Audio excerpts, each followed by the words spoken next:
Assalamualaikum warahmatullahi wabarakatuh. Perkenalkan, saya Makfira Rahma dari Universitas Tadulako.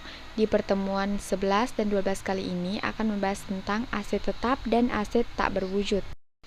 Yang pertama yang akan dibahas adalah aset tetap, pengertian dan kriteria aktiva tetap. Aktiva tetap adalah harta berwujud yang diperoleh dalam bentuk siap atau dibangun sendiri yang harus memenuhi kriteria sebagai berikut. Yang pertama, dimiliki dan digunakan dalam usaha atau yang dimiliki untuk mendapatkan, menagih, dan memelihara penghasilan dengan suatu masa manfaat yang lebih dari setahun. Yang kedua, tidak dimaksudkan untuk dijual dalam kegiatan normal. Sesuai dengan PSAK nomor 16, suatu benda berwujud diakui sebagai aktiva tetap apabila yang pertama, besar kemungkinan bahwa manfaat keekonomisan di masa yang akan datang yang berkaitan dengan aktiva tersebut akan mengalir ke dalam perusahaan. Yang kedua, biaya perolehan aktiva dapat diukur secara andal. Perolehan aktiva yang pertama, pembelian aktiva. Aktiva tetap yang diperoleh dengan pembelian dalam bentuk siap pakai dicatat sejumlah harga beli ditambah dengan biaya-biaya yang terjadi pada saat perolehan atau konstruksi dan atau jika dapat diterapkan, jumlah yang dapat diatribusikan ke aset pada saat pertama kali diakui sesuai dengan persyaratan tertentu dalam SAK etap. Yang kedua, perolehan dengan sewa guna usaha modal. Yang ketiga, perolehan dengan pertukaran. Pembelian aktiva tetap dengan menukar atau tukar tambah bisa dilakukan dengan membayar kekurangannya secara tunai. Oleh karena itu, harga perolehan adalah harga aktiva lama ditambah dengan uang tambahan yang telah dibayarkan jika ada. Yang keempat, perolehan dengan membangun sendiri. Beberapa perusahaan memilih untuk membuat aktiva tetapnya sendiri seperti gedung, kantor, atau peralatan. Hal ini dilakukan biasanya karena untuk mengisi kapasitas. Harga perolehan aktiva tetap ini diakumulasikan dari bahan, upah langsung, dan factory overhead. Yang kelima, perolehan dengan hibah, bantuan, atau pemberian. Aktiva tetap biasa didapatkan dari hibah atau hadiah. Untuk mencatat harga perolehannya, maka digunakan harga pasaran aktiva tersebut. Pembelian aktiva. Ada pembelian dalam negeri dan pembelian impor dari luar negeri. Baik, kita ke contoh soal pembelian dalam negeri. Tanggal 1 Januari 2012, PT Sisi membeli kendaraan operasional seharga 200 juta, belum termasuk PPN 10%. Maka jurnal yang dibuat oleh PT Sisi adalah sebagai berikut. Di sini, jika PT Sisi adalah pengusaha kena pajak, maka jurnalnya tanggal 1 Januari 2012, kendaraan sebesar 200 juta itu dari harga kendaraan operasional di debit, dan pajak masukan sebesar 20 juta di debit didapat dari harga kendaraan operasional 200 juta dikali PPN 10% sama dengan 20 juta di debit. Lalu kas pada bank dikredit sebesar 220 juta. Jika PT Sisi adalah non-PKP, maka jurnalnya tanggal 1 Januari 2012 kendaraan didebit sejumlah 220 juta dan kas atau bank 220 juta dikredit. Kenapa 220 juta? Karena kendaraan sama dengan 110% dikali 200 juta sama dengan 220 juta. Lalu ada pembelian impor dari luar negeri. Contohnya itu tanggal 1 Januari 2012, PT Sisi mengimpor komputer dari Taiwan dengan nilai impor sebesar 150 juta dan PPN sebesar 10%. Jurnal yang dibuat oleh PT Sisi adalah sebagai berikut. Jika PT Sisi adalah PKP, pengusaha kena pajak yang mempunyai API atau tanda pengenal importir, maka jurnal pada tanggal 1 Januari 2012 yaitu peralatan kantor didebit sebesar 150 juta, pajak masukan didebit sebesar 15 juta, didapat dari 10% dikali 150 juta sama dengan 15 juta. Lalu PPh 22 dibayar di muka didebit sebesar 3.750.000. PPh 22 itu sama dengan 2,5% dikali 150 juta. 150 juta itu adalah nilai impor. Jadi didapat nilai sebesar 3.750.000. Lalu kas atau bank dikredit sebesar 168.750.000. Lalu ada jika PT Sisi adalah non-PKP, pengusaha kena pajak yang mempunyai API, yang mana jurnalnya yaitu tanggal 1 Januari 2012, peralatan kantor sebesar 160 juta. 160 juta itu didapat dari komputer sama dengan 110% dikali 150 juta. 150 juta itu nilai impor, didapat 165 juta. Lalu PPh 22 dibayar di muka, itu didebit sebesar 3.750.000 dari 2,5% dikali 150 juta. Dan ada kas atau bank dikredit sebesar 168.750.000. Jika PT Sisi adalah PKP yang tidak mempunyai API, maka jurnal pada tanggal 1 Januari 2012 adalah peralatan kantor sebesar 150 juta rupiah didebit. Lalu ada pajak masukan sebesar 15 juta rupiah didebit. PPh 22 dibayar di muka sebesar 11.250.000 didebit dari 7,5% dikali 150 juta. Dan kas atau bank dikredit sebesar 176.250.000. Lalu ada jika PT Sisi adalah non-PKP yang tidak mempunyai API, maka jurnalnya adalah tanggal 1 Januari 2012, peralatan kantor 165 juta didebit yang didapat dari komputer sama dengan 110% dikali 150 juta sama dengan 165 juta. Lalu ada PPh 22 dibayar di muka didebit sebesar 11.250 dari 7,5% dikali 150 juta sama dengan 11.250.000. Lalu ada kas atau bank dikredit sebesar 176.250.000. Lalu ada perolehan dengan sewa guna usaha. Yang pertama, sewa guna usaha dengan hak opsi finance lease. Yang kedua ada sewa guna usaha tanpa hak opsi operating lease. Sewa guna usaha dengan hak opsi. Kegiatan sewa guna usaha digolongkan sebagai sewa guna usaha dengan hak opsi apabila memenuhi karakteristik sebagai berikut. Yang pertama, jumlah pemain sewa guna usaha selama masa sewa guna usaha pertama ditambah dengan nilai sisa barang modal harus dapat menutup harga perolehan barang modal dan keuntungan lessor. Yang kedua, masa sewa guna usaha ditetapkan sekurang-kurangnya 2 tahun untuk barang modal golongan 1, 3 tahun barang modal golongan 2 dan 3, dan 7 untuk golongan bangunan. Dan perjanjian sewa guna usaha memuat ketentuan mengenai opsi bagi lease. Perlakuan perpajakan untuk lesser dan lease. Untuk lesser itu penghasilan sama dengan angsuran pokok ditambah bunga, sedangkan untuk lease itu beban sewa sama dengan angsuran pokok ditambah bunga. Lalu penghasilan bukan objek pajak PPh 22, tetapi pengenaan pajaknya dilakukan dengan perhitungan akhir tahun dalam SPT tahunan. Lalu untuk lease itu beban sewa, beban yang dapat dikurangkan. Lalu ada juga beban sewa bukan objek pajak PPh 23. Beban penyusutan aset tetap untuk lessor itu beban yang tidak boleh dikurangkan, sedangkan untuk lease itu sama juga, beban penyusutan aset tetapnya itu beban yang tidak boleh dikurangkan. Pajak penghasilan untuk lessor itu beban penyisian piutang tak tertagih, itu beban yang dapat dikurangkan. Lalu ada mekanisme angsuran pajak PPh 25 diatur oleh Undang-Undang PPh. Untuk pajak pertama nilai lessor itu pemungut PPN atas penyerahan barang modal kepada lease, sedangkan untuk lease sendiri pajak pertama nilainya itu tidak ada. Peraturan perpajakan untuk sewa guna usaha dengan hak opsi bagi lease.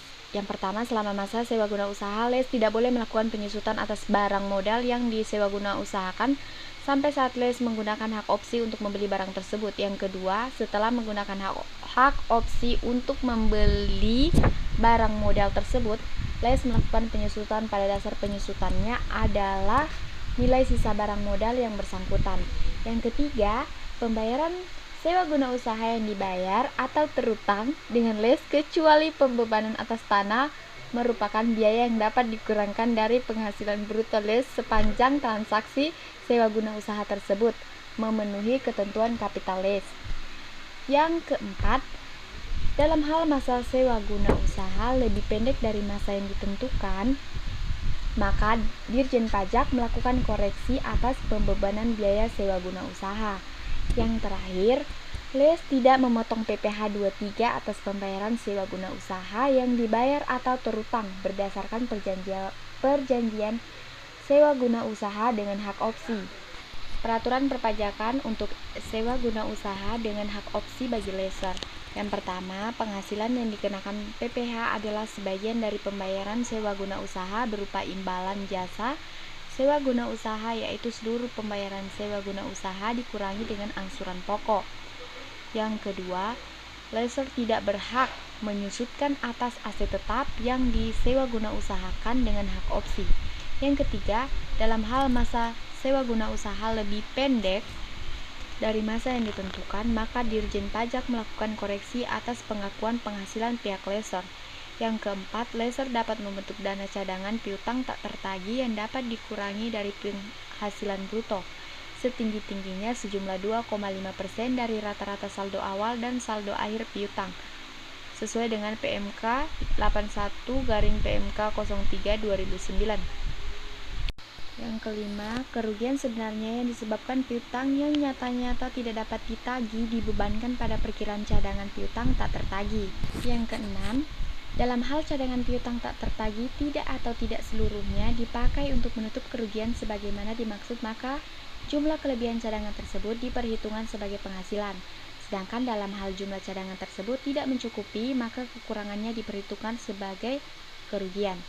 Yang ketujuh, atas penyerahan jasa dalam transaksi sewa guna usaha dengan hak opsi lessor pada LES dikecualikan dari pengenaan PPN, tetapi penyerahan barang dari lessor ke LES dikenakan PPN. Yang kedelapan, besarnya angsuran PPh 25 setiap bulan bagi wajib pajak sewa guna usaha dengan hak opsi adalah sebesar jumlah pajak penghasilan yang terutang berdasarkan laporan keuangan triwulan terakhir yang disetahunkan dibagi 12. Sewa guna usaha tanpa hak opsi, operating lease. Kriteria suatu transaksi digolongkan sebagai sewa guna usaha tanpa hak opsi adalah sebagai berikut, yaitu jumlah pembayaran sewa guna usaha selama periode sewa guna usaha pertama tidak dapat menutupi harga perolehan aset tetap yang disewa guna usahakan, ditambah keuntungan-keuntungan yang diperhitungkan oleh lessor. Lalu ada perjanjian sewa guna usaha tidak memuat ketentuan tentang opsi untuk lease.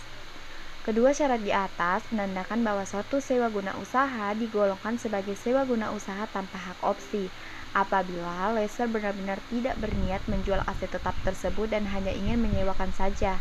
Jadi, sewa guna usaha tanpa hak opsi adalah sewa menyewa biasa karena kepemilikan aset tetap masih berada di tangan lessor, sehingga yang berhak menyusutkan aset tetap adalah lessor. Perlakuan perpajakan untuk lessor dan lease. Untuk lessor sendiri, pajak penghasilannya itu beban penyusutan aset tetap, beban yang dapat dikurangkan, sedangkan untuk lease itu beban sewa, beban yang dapat dikurangkan juga untuk penyewaan yang barang modalnya termasuk objek PPh 23. Lalu ada penghasilan sewa, objek PPh final atau PPh 15 atau PPh 23. Sedangkan untuk lease itu memotong PPh 23 atas pembayaran sewa. Untuk lessor sendiri, pajak pertama nilai adalah memungut PPN atas jasa sewa yang diberikan, sedangkan untuk lease itu pajak pertama nilainya tidak ada. Menurut Mansur dan Wardono tahun 2004, sewa guna usaha dengan hak opsi adalah kegiatan jasa pembiayaan yang berupa penyediaan kredit bagi lease dan lessor. Maka penghasilan bagi lessor adalah bunga yang diterima pada saat angsuran pelunasan kewajiban sewa guna usaha. Karena pada dasarnya sewa guna usaha dengan hak opsi adalah transaksi pembiayaan, maka perpajakan menganggap bahwa sebelum selesainya masa leasing, aset tetap bukanlah milik lease maupun lessor, sehingga keduanya tidak boleh menyusutkan barang tersebut. Kegiatan sewa guna usaha digolongkan sebagai sewa guna usaha tanpa hak opsi apabila memenuhi karakteristik sebagai berikut. Yang pertama itu, jumlah pembayaran sewa guna usaha selama masa sewa guna usaha pertama tidak menutupi harga perolehan barang modal yang disewa guna usahakan, ditambah keuntungan lease, dan perjanjian sewa guna usaha tidak memuat ketentuan mengenai opsi bagi lease. Peraturan perpajakan untuk sewa guna usaha tanpa hak opsi bagi lease. Yang pertama ada pembayaran sewa guna usaha tanpa hak opsi yang dibayar atau terutang oleh les adalah biaya yang dapat dikurangkan dari penghasilan bruto. Yang kedua, les wajib memotong PPh 23 atas pembayaran sewa guna usaha tanpa hak opsi yang dibayarkan atau terutang kepada lessor. Yang ketiga, atas penyerahan jasa dalam transaksi sewa guna usaha tanpa hak opsi dari lessor dan les dikenakan utang PPN. Selanjutnya ada peraturan perpajakan untuk sewa guna usaha tanpa hak opsi bagi lessor. Yang pertama, seluruh pembayaran sewa guna usaha tanpa hak opsi yang diterima atau diperoleh lessor merupakan objek PPh. Yang kedua, lessor membebankan biaya penyusutan atas barang modal yang disewa guna usahakan tanpa hak opsi, sesuai dengan ketentuan pasal 11 Undang-Undang Pajak Penghasilan beserta peraturan pelaksanaannya. Dapat kita lihat contoh soalnya, yaitu PT Jocelyn membeli mesin produksi dengan cara leasing pada tanggal 11 Maret 2012, di mana pembelian ini merupakan capital lease dengan periode leasing selama 4 tahun. Pada akhir masa leasing ada opsi pembelian dengan harga 2 juta, tingkat bunga implik 10%, pembayaran pertama dilakukan pada tanggal 11 Maret 2012. Bisa kita lihat ini jawaban dari lease atau present value PV leasing sama dengan present value IFA cicilan ditambah present value IF nilai opsi sama dengan cicilan dikali 1 kurang 1 per 1 ditambah I pangkat N kurang 1 per 1 ditambah 1 ditambah angsuran dikali 1 kurang 1 per 1 ditambah I pangkat N sama dengan 1.500.000 dikali 1 dikurang 1 per 1 ditambah 0,1 pangkat 3 per 0,1 ditambah 1 lalu ditambah dengan 2 juta dikali 1 dikurang 1 per 1 tambah 0,1 pangkat 4 sama dengan 1.500 dikali 3,4869 ditambah 2 juta dikali 0,6830 sama dengan 5.230.350 rupiah ditambah 1.336.000 sama dengan 6.596.350.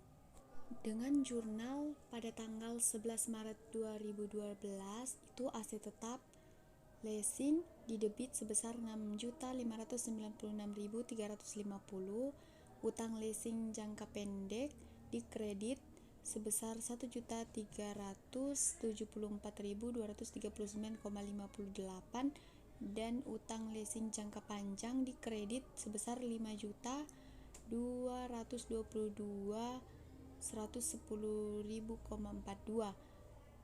Lalu ada utang leasing jangka pendek debit sebesar 137.324.009,96. Lalu kas atau bank di kredit sebesar 137.423,96.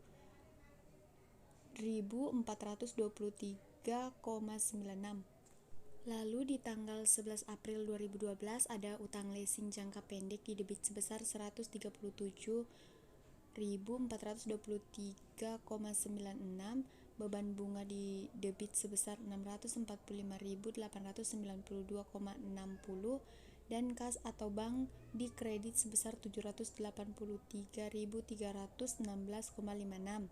Setiap tanggal 11 tiap bulan selama tahun 2012 dilakukan pembayaran untuk utang leasing dan bunga leasing sebesar 10% dari sisa utang. Lalu tanggal 31 Desember 2012 di jurnal itu utang leasing jangka panjang di debit sebesar 1.649.087,52. Lalu di kredit ada utang leasing jangka pendek sebesar 1.649.087,52, beban penyusutan aset leasing di debit sebesar 957.572,92 dan di kredit akumulasi depresiasi aset leasing sebesar 957.572,92. Untuk jawaban bagian lessor itu penghasilan atas leasing ini akan dikenakan PPh badan sesuai tarif pasal 17. Penyusunan aset tetap. Dalam SAK etap yang diatur oleh IAI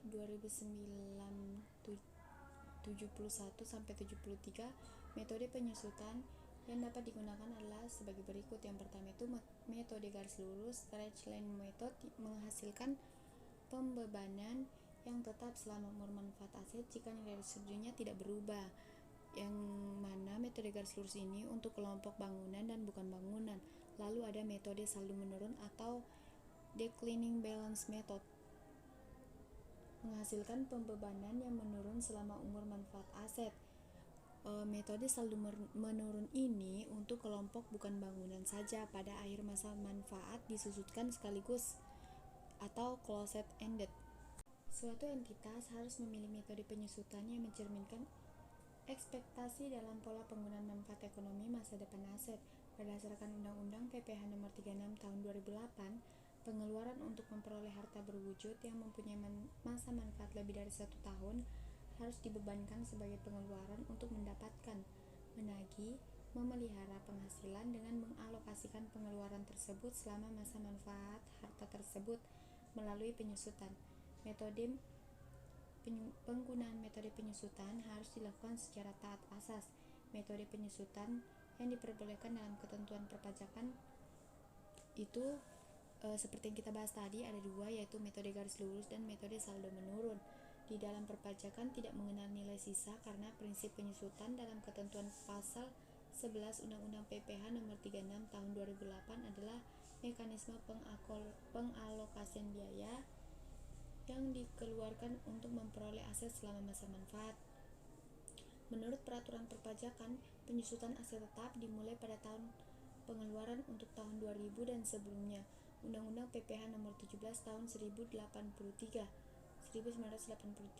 sedangkan untuk tahun 2001 Undang-Undang PPH Nomor 17 Tahun 2000 sampai dengan sekarang Undang-Undang PPH Nomor 36 Tahun 2008, penyusutan dimulai pada saat bulan pengeluaran aset tetap tersebut, kecuali apabila aset yang masih dalam proses pengerjaan, yaitu bulan selesainya pengerjaan aset tersebut.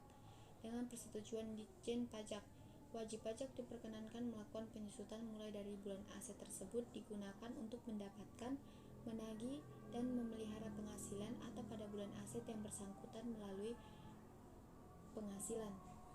Pasal 11 ayat 6 Undang-Undang PPH Nomor 36 Tahun 2008 mengatur masa manfaat harta berwujud dan tarif penyusutan baik menurut metode garis lurus maupun saldo menurun sebagai berikut.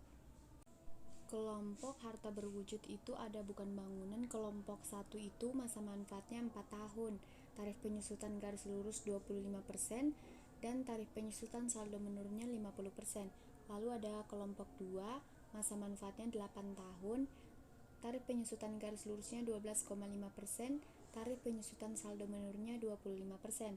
Lalu ada kelompok 3, masa manfaatnya 16 tahun, tarif penyusutan garis lurusnya 6,25%, tarif penyusutan saldo menurunnya 12,5%. Yang terakhir ada kelompok 4, masa manfaatnya 20 tahun, tarif penyusutan garis lurusnya 5%, tarif penyusutan saldo menurunnya 10%. Lalu ada kelompok aset tetap dalam bentuk bangunan. Yang pertama itu permanen, masa manfaatnya 20 tahun, tarif depresiasi garis lurusnya itu 5%. Yang kedua tidak permanen, masa manfaatnya 10 tahun dan tarif depresiasi garis lurusnya itu 10%. Penentuan kelompok harta berwujud bukan bangunan ditetapkan dengan PMK 96/PMK 03/2009 disajikan dalam halaman lampiran L31. Yang dimaksud bangunan tidak permanen adalah bangunan yang bersifat sementara dan terbuat dari bahan yang tidak tahan lama atau bangunan yang dapat dipindah-pindahkan yang masa manfaatnya tidak lebih dari 10 tahun. Baik menurut akuntansi maupun perpajakan, tanah yang berstatus hak milik, hak guna bangunan, hak guna usaha, dan hak pakai untuk pertama kalinya tidak disusutkan kecuali nilainya berkurang dalam pemakaian. Di lain pihak, ada harta berwujud yang menurut akuntansi dapat disusutkan, tetapi menurut perpajakan tidak dapat dibebankan sebagai penyusutan secara keseluruhan, yang dapat menjadi pengurangan hasil bruto dikarenakan hal-hal sebagai berikut. Yang pertama, biaya perolehan aset yang tidak mempunyai hubungan langsung dengan usaha atau kegiatan untuk mendapatkan, menagih, dan memelihara penghasilan yang merupakan objek pajak. Lalu ada biaya perolehan aset yang digunakan untuk memberi penggantian atau imbalan dalam bentuk natura dan kenikmatan kepada karyawan, kecuali penggantian atau imbalan dalam bentuk natura dan kenikmatan di daerah tertentu yang berkaitan dengan pelaksanaan pekerjaan yang ditetapkan dengan PMK 83/PMK 03/2009. Lalu ada barang modal yang di SGU-kan baik sewa guna usaha dengan hak opsi ataupun tanpa hak opsi bagi lease atau sewa guna usaha dengan hak opsi bagi lessor. Contohnya, gedung dibeli pada tanggal 1 Januari 2000 dengan harga 600 juta. Estimasi masa manfaat gedung tersebut menurut akuntansi adalah 30 tahun, sedangkan menurut pajak adalah 20 tahun. Jadi jawabannya itu penyusutan menurut akuntansi sama dengan 600 juta diambil dari harga gedung pada awal pembelian dibagi 30 sama dengan 20 juta. Lalu ada penyusutan menurut pajak itu sama dengan 5% dikali 600 juta sama dengan 30 juta. Jurnal yang dibuat oleh perusahaan untuk mencatat beban penyusutan gedung tersebut pada tahun 2011 adalah sebagai berikut, yaitu tanggal 31 Desember 2011 beban penyusutan gedung didebit sebesar 20 juta.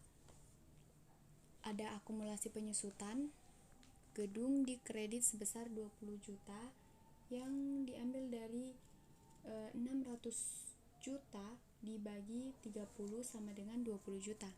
Atas perbedaan perhitungan antara perpajakan dan akuntansi, maka perusahaan tidak perlu membuat jurnal penyesuaian.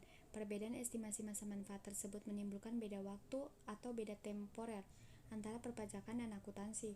Dengan demikian, perusahaan harus melakukan koreksi negatif pada rekonsiliasi fiskal pada saat pengisian SPT tahunan PPh badan sebesar 30 juta dikurang 20 juta sama dengan 10 juta. Lalu ada penghentian aset tetap terbagi menjadi dua, yaitu pertukaran aset tetap dan pelepasan aset tetap. Untuk pelepasan aset tetap, dalam setiap penjualan aset dapat timbul laba atau rugi sebesar selisih antara harga pasar dengan nilai buku aset. Namun karena perbedaan metode penyusutan dan estimasi masa manfaat, laba atau rugi penjualan aset dapat berbeda jumlahnya antara akuntansi dan perpajakan. Keuntungan karena penjualan atau karena pengalihan harta terjadi apabila wajib pajak menjual aset dengan harga yang lebih tinggi dari nilai sisa buku atau lebih tinggi dari harga atau nilai perolehan. Penjualan atau pengalihan harta sesuai dengan pasal 4 ayat 1 huruf D Undang-Undang PPh nomor 36 tahun 2008, jumlah nilai sisa buku dibebankan sebagai kerugian dan jumlah harga jual atau pergantian asuransi dicatat sebagai penghasilan. Hal ini dicatat pada tahun terjadinya pengalihan harta tersebut.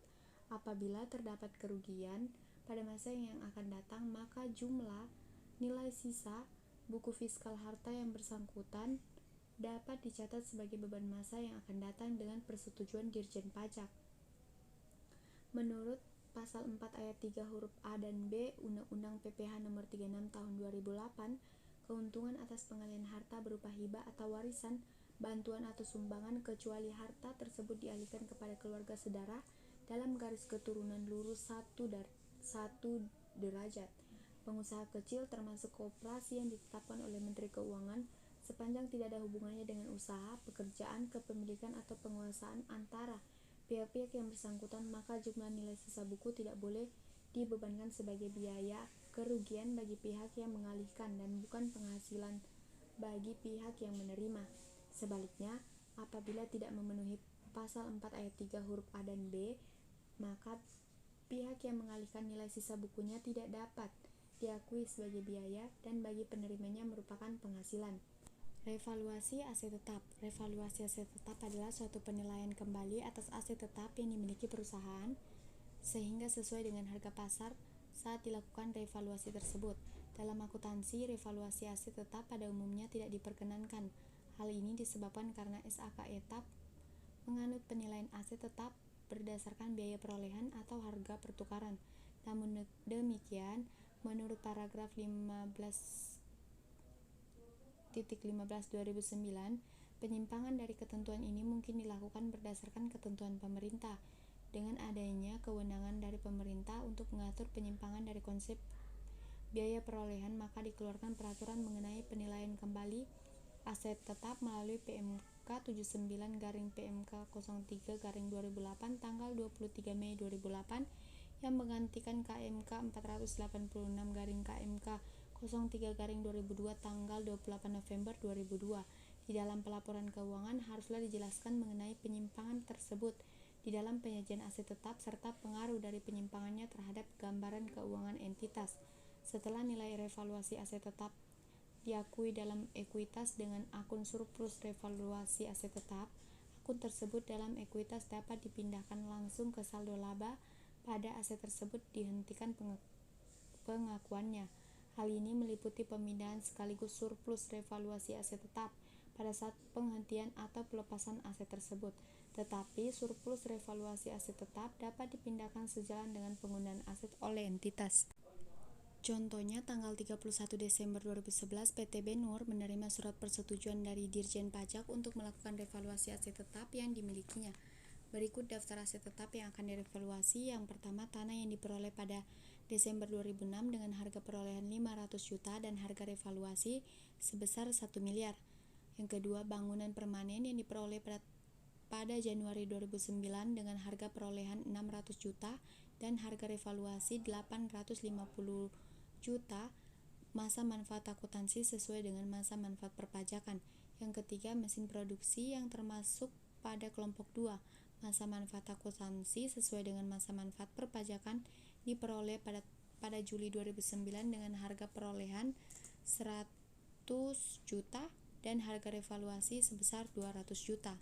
Penghasilan sebelum kompensasi rugi pada tahun berjalan sebesar 350 juta. Rugi fiskal yang belum dikompensasikan adalah sebagai berikut. Yang pertama, rugi tahun 2010 sebesar 150 juta. Yang kedua, rugi tahun 2009 sebesar 125 juta. Yang ketiga, rugi tahun 2008 sebesar 115 juta. Metode penyusutan aset tetap baik akuntansi maupun perpajakan menggunakan metode garis lurus. Jawabannya itu biaya perolehan tanah itu sebesar 500 juta, lalu ada biaya perolehan bangunan sebesar 600 juta rupiah, lalu ada akumulasi penyusutan. Untuk akumulasi penyusutannya itu 600 juta dibagi 20 dikali 3 maka menghasilkan akumulasi penyusutan sebesar 90 juta rupiah. Lalu biaya perolehan bangunan sebesar 600 juta dikurang dengan akumulasi penyusutan yang tadi sebesar 90 juta rupiah menghasilkan 510 juta rupiah. Untuk biaya perolehan mesin itu sebesar 100 juta. Lalu ada akumulasi penyusutan. Akumulasi penyusutan itu diambil dari 100 juta dikali 30 dibagi 12 dikali 8. Hasilnya 31.250. Nah, biaya perolehan mesin sebesar 100 juta tersebut kita kurangkan dengan akumulasi penyusutan sebesar 31.250.000 menghasilkan 68.750.000. Untuk nilai tercatat aset tetap sama dengan nilai buku fiskal itu diperoleh dari biaya perolehan tanah sebesar 500 juta rupiah ditambah 510 juta rupiah ditambah 68.750.000 rupiah menghasilkan 1.078.750.000 rupiah.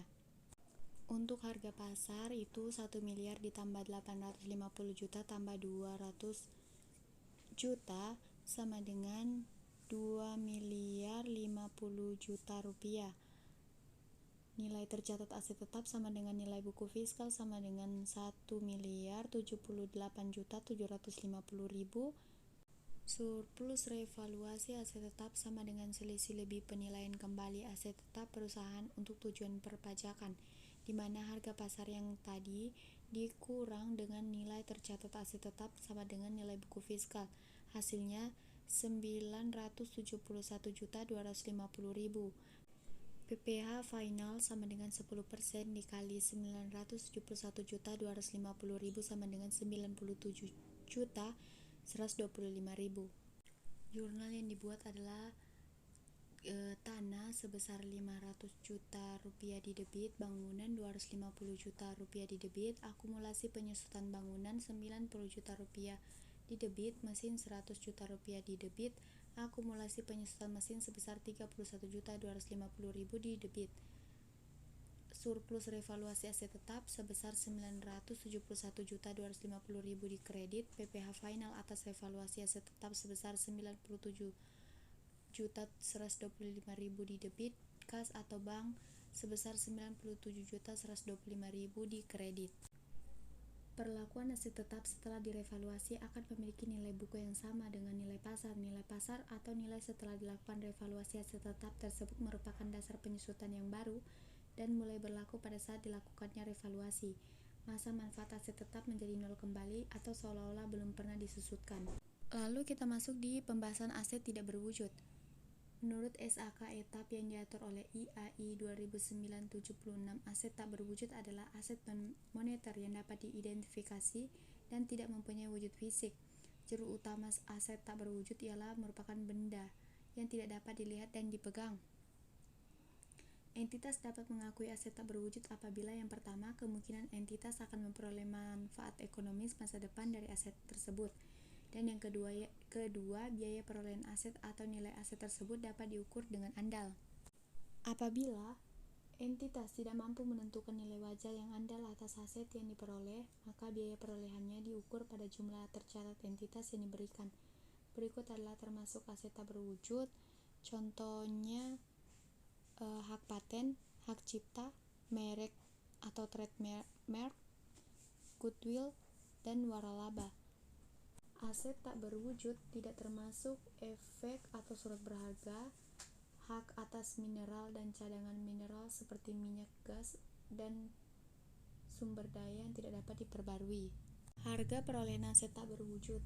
Aset tak berwujud dapat diperoleh dengan cara membeli dari pihak luar dan dihasilkan secara internal. Menurut SAK etap 2009 nomor 77, nilai aset tak berwujud dicatat sesuai dengan biaya perolehannya. Yang pertama itu harga beli, termasuk biaya impor dan pajak. Yang kedua, biaya-biaya yang dapat diatribusikan secara langsung dengan mempersiapkan aset hingga siap digunakan sesuai dengan tujuannya. Apabila aset tak berwujud yang dihasilkan secara internal, maka entitas harus mengakui pengeluaran internal yang terjadi atas aset tersebut, termasuk semua pengeluaran untuk aktivitas riset dan pengembangan sebagai beban pada saat terjadinya. Kita akan membahas sedikit tentang umur manfaat. Untuk tujuan SAK etap, semua aset tak berwujud dianggap mempunyai umur manfaat yang terbatas. Tetapi apabila entitas tidak mampu mengestimasi umur manfaat aset tak berwujud, maka umur manfaatnya dianggap 10 tahun. Adapun tarif amortisasi yang diatur dalam UU PPh nomor 36 tahun 2008 pasal 11A ayat 2 sebagai berikut. Untuk kelompok aset tak berwujud itu ada 4 kelompok. Kelompok yang pertama itu masa manfaatnya 4 tahun dengan tarif depresiasi garis lurus sebesar 25% dan tarif depresiasi saldo menurun sebesar 50%.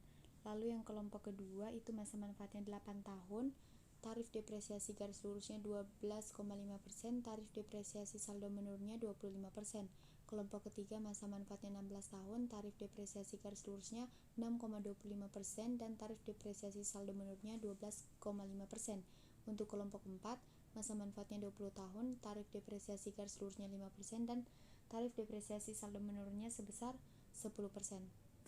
Menurut PMK 248-PMK03-2008, amortisasi atas pengeluaran untuk memperoleh aset tak berwujud dan pengeluaran lainnya untuk bidang usaha tertentu dimulai pada bulan dilakukannya pengeluaran atau pada bulan produksi komersial. Bulan produksi komersial adalah bulan di mana penjualan mulai dilakukan. Diatur juga untuk bidang usaha kehutanan, yaitu bidang usaha hutan, kawasan hutan, dan hasil hutan yang tanamannya dapat diproduksi berkali-kali dan baru menghasilkan setelah ditanam lebih dari 1 tahun. Untuk bidang usaha perkebunan, tanaman keras, yaitu bidang usaha perkebunan yang tanamannya dapat berproduksi berkali-kali dan baru menghasilkan setelah ditanam lebih dari 1 tahun, dan bidang usaha peternakan, yaitu bidang usaha peternakan yang dapat berproduksi berkali-kali dan baru dapat dijual setelah dipelihara sekurang-kurangnya 1 tahun. Penentuan masa manfaat dan tarif amortisasi untuk aset tak berwujud yang masa manfaatnya tidak tercantum pada kelompok masa manfaat yang ada, maka wajib pajak dapat menggunakan masa manfaat yang terdekat. Contohnya, aset tak berwujud dengan masa manfaat yang sebenarnya adalah 5 tahun, maka aset tak berwujud tersebut dapat diamortisasikan dengan menggunakan kelompok masa manfaat 4 tahun. Biaya pendirian dan perluasan modal dapat dibebankan sebagai biaya pada tahun pengeluaran atau diamortisasi berdasarkan metode garis lurus atau saldo menurun dengan masa manfaat sesuai dengan pasal 11A ayat 1 Undang-Undang PPH Nomor 36 Tahun 2008 yang tadi telah dijelaskan. Pengeluaran yang dilakukan sebelum operasi komersial atau biaya pendirian yang mempunyai masa manfaat lebih dari 1 tahun dapat dikapitalisasi dan diamortisasi sesuai dengan ketentuan masa manfaat dan tarif amortisasi dalam Undang-Undang PPH. Sedangkan untuk pengeluaran biaya pendirian yang memiliki masa manfaat kurang dari 1 tahun haruslah dibebankan sekaligus pada tahun berjalan yang bersangkutan.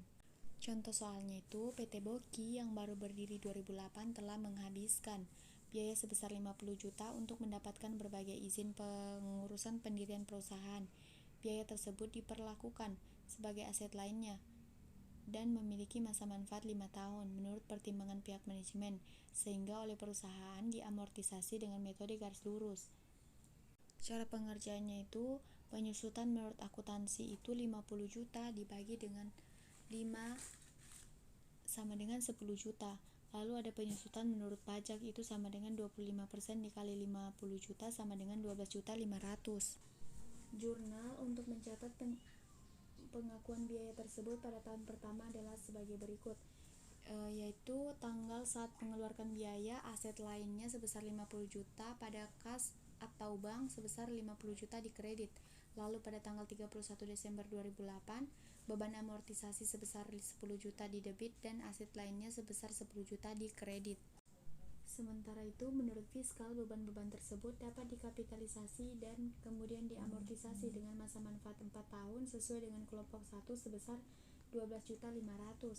Setelah antara akuntansi dengan perpajakan yang ada, maka wajib pajak harus melakukan koreksi negatif sebesar 2.500.000 pada rekonsiliasi fiskal tanpa perlu membuat jurnal koreksi. Cara penyajian biaya praoperasi dalam neraca adalah disajikan dengan nilai bersih atau neto setelah dikurangi dengan amortisasi. Contoh yang kedua itu PT Hercules pada tanggal 1 Januari 2012 mengeluarkan uang sebesar 200 juta belum termasuk PPN dan PPh 26 untuk memperoleh waralaba dari McDolphin selama 4 tahun. Jadi cara pengerjaannya itu PPN sama dengan 10% dikali 200 juta sama dengan 20 juta. PPh pasal 26 itu kan sebesar 20%, jadi 20% dikali 200 juta sama dengan 40 juta. Penyusutan menurut pajak itu menggunakan metode garis lurus sama dengan 25% dikali 200 juta menghasilkan 50 juta rupiah. Lalu menurut metode saldo menurun tahun pertama itu sebesar 50% dikali 200 juta sebesar 100 juta, tahun kedua sama dengan 50% dikali 100 juta sama dengan 50 juta. Lalu pada tahun ketiga 50% dikali 50 juta sama dengan 25 juta rupiah, dan tahun keempat itu kita tidak menggunakan metode saldo menurun lagi, maka di situ hasil akhirnya adalah 25 juta rupiah. Jurnal untuk transaksi apabila PT Hercules menggunakan metode garis lurus adalah pada tanggal 1 Januari 2012 waralaba sebesar 200 juta di debit, pajak masukan sebesar 20 juta di debit, utang PPh 26 di kredit sebesar 40 juta, lalu kas atau bank di kredit sebesar 180 juta. Lalu ada tanggal 31 Desember 2012 itu beban amortisasi sebesar 50 juta di debit dan waralaba sebesar 50 juta di debit. Untuk selanjutnya 31 Desember 2013, 31 Desember 2014 dan 31 Desember 2015 itu nilainya sama dengan 50 juta rupiah dengan jurnal beban amortisasi pada waralaba. Kenapa sama? Karena pada contoh soal tersebut PT Hercules itu memperoleh waralaba dari McDolphin itu selama 4 tahun. Jadi jurnalnya dari 2012, 13, 14 selama 4 tahun itu beban amortisasi dan waralabanya itu sama. Baik, sekian penjelasan dari saya. Lebih dan kurangnya mohon maaf. Terima kasih. Wassalamualaikum warahmatullahi wabarakatuh.